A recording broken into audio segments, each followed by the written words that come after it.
అందరికీ నమస్తే అండి. ఇరాన్లో ఊచకోత, నిరసనకారులపై కాల్పులకు ఖమేనీ ఆదేశాలంట. 2,000 మందికి పైగా మరణించారన్న అధికారులు, 12,000 మందికి పైగా చనిపోయారన్న ఇరాన్ ఇంటర్నేషనల్. ఇరాన్లో ఊచకోత కొనసాగుతుంది. ఆందోళనలను అణచివేసేందుకు ఖమేనీ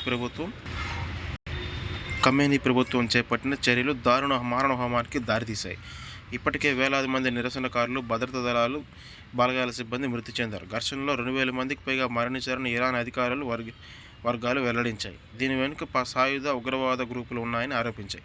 మరోవైపు ఇరాన్లో జరుగుతున్న ఆందోళనలో భారీ స్థాయిలో హింస చోటు చేసుకున్నట్టు ఇరాన్ అధికారిక టీవీ అధికారికంగా అంగీకరించిందనమాట. నిరసన అధికారులు ఉగ్రవాద గ్రూపులుగా అభివర్ణిస్తూ వారి మరణాల గురించి కాకుండా ఘర్షణలో చనిపోయిన భద్రతా బలగాలను కీర్తించింది. దేశవ్యాప్తంగా జరిగిన సాయుధ ఉగ్రవాద గ్రూపుల నిరసనలను అణచివేసే క్రమంలో భారీ సంఖ్యలో చాలామంది అమరులయ్యారు అని ఇరాన్ అమరుల ఫౌండేషన్ నేత అహ్మద్ మౌసావి పేర్కొన్నారు.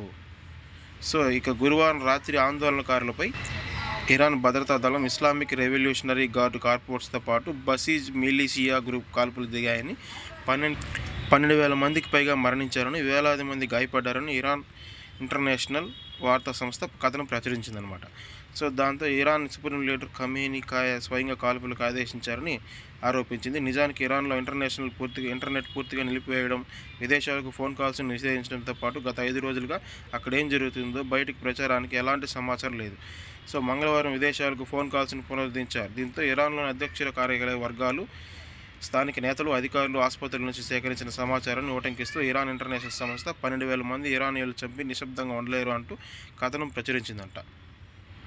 ఇరాన్లో విద్యుత్ సరఫరా, ఇంటర్నెట్ నిలిపివేయడం, వార్తా సంస్థలపై నియంత్రణలో పెట్టడం వంటి చర్యలు కేవలం భద్రత కోసం కాదు, నిజాలను తొక్కిపెట్టడం కోసమే. ఇరాన్లోని 31 రాష్ట్రాల్లో క్షేత్రస్థాయిలో స్థానికుల నుంచి అధ్యక్ష కార్యాలయం వర్గాల దాకా సమాచారం సేకరించి క్షుణ్ణంగా విశ్లేషించాం.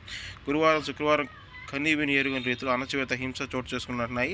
భద్రతా దళాలు కావాలనే ప్రణాళికతో కాల్పులు జరిపాయి. 12,000 మందికి పైగా మరణించారు, వేలాది మంది గాయపడ్డారు. మృతుల్లో చాలా వరకు 30 ఏళ్ళు ఆ లోపు వయసున్న యువతే. దారుణ మరణకాండను ఎక్కువ కాలం కప్పిపుచ్చలేరు అంటూ వాస్తవాలు బయటకు వస్తాయని పేర్కొంది. ఇక మృతుల సంఖ్యపై ఇరాన్ ప్రభుత్వం అధికారికంగా ఎలాంటి ప్రకటనలు చేయలేదు. కాగా ఇరాన్ ప్రభుత్వం తుది గడియల్లో ఉందని, ఆ ప్రభుత్వానికి రోజులు, వారాలు మాత్రమే మిగిలి ఉన్నాయని జర్మనీ ఛాన్సలర్ మెర్జ్ పేర్కొన్నారు. ఇరాన్ అధికారులు తక్షణమే ఆందోళనకారులపై హింసను ముగింపు పలకాలన్నారు. ఏదైనా ప్రభుత్వం బలప్రయోగం ద్వారా అధికారాన్ని కాపాడాలనుకుంటే ఆ ప్రభుత్వం ముగింపు దశకు చేరినట్టే అని ఇప్పుడు మనం ఇరాన్ ప్రభుత్వం చివరి రోజులు చూస్తున్నామని అన్నారు. అలాగే ఇదిలా ఉండగా ఇరాన్తో వాణిజ్యం చేసే దేశాలపై 25% అదనపు సుంకాలు విధించారండి ట్రంప్ గారు. ఇన్నాళ్ళు రష్యాతో వాణిజ్యం చేస్తున్నారంటూ భారత్పై పలు దేశాలపై అదనపు సుంకాలు విధించిన అమెరికా అధ్యక్షుడు ట్రంప్ ఇప్పుడు ఇరాన్పై పడ్డాడు. ఆ దేశంలో వాణిజ్యం చేసే దేశాలపై 25% అదనపు సుంకాలు విధిస్తూ మంగళవారం ప్రకటించారంట. ఇరాన్తో వాణిజ్యం చేస్తున్న ఏ దేశంపైనా సరే అమెరికాకు చేసే ఎగుమతులపై 25% అదనపు సుంకాలు చెల్లించాల్సి ఉంటుందని, ఇది తక్షణమే అమల్లోకి వస్తుందని, ఇదే తుది నిర్ణయమని ట్రంప్ ట్రూత్ సోషల్ మీడియాలో పోస్ట్ పెట్టారు. ఆంక్షలు, సుంకాలు, ఇతర దౌత్యపరమైన మార్గాల్లో ఇరాన్పై ఒత్తిడి పెంచేందుకే ట్రంప్ ఈ నిర్ణయం తీసుకున్నారని white house media secretary Karoline Leavitt మంగళవారం వెల్లడించారు. అయితే వైమానిక దాడులు సహా అన్ని ప్రతిపాదనలు సిద్ధంగానే ఉన్నట్టు తెలిపారు. కాగా ట్రంప్ తాజా సుంకాలతో భారత్పై ప్రభావం స్వల్పంగానే ఉండనుంది. ఇరాన్తో భారత వాణిజ్య ఏటా 15,000 కోట్లు, అంటే $1.7 బిలియన్ మాత్రమే. ప్రస్తుతం ఇరాన్కు భారత్ నుంచి ప్రధానంగా మందులు, తృణధాన్యాలు, పశుదాన, టీ, కాఫీ, పండ్లు, కూరగాయలు, నట్స్, ఆర్గానిక్ రసాయనాలు ఎగుమతి అవుతున్నాయండి.